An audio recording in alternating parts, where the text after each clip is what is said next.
Jama'a assalamu alaikum, barkanku da warhaka, barka da zuwa wannan channel ta Skill Practice Hausa. A wannan bidiyon zan nuna yadda mutum zai yi amfani da gift card a cikin application ɗin shi na Satoshi.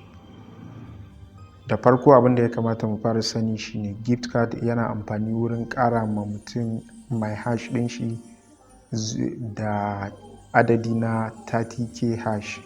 To da farko za ka fara duba asalin hash da kake da shi, sannan sai ka bi wannan process da zan nuna kamar haka.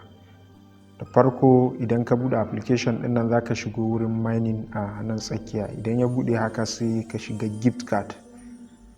Bayan ya bude wurin gift card za ka ga a nan sama idan baka taba amfani da gift card din ba zai nuno ma use gift card kamar yadda za mu gani a nan. Idan ka taba amfani da shi ba za ka gani ba, sai ka taba wannan use gift card din. Bayan ka taba zai noma wurin da za ka sanya gift card, sai ka tambayi wani ya turo ma sai ka sanya shi kai confirming kamar haka.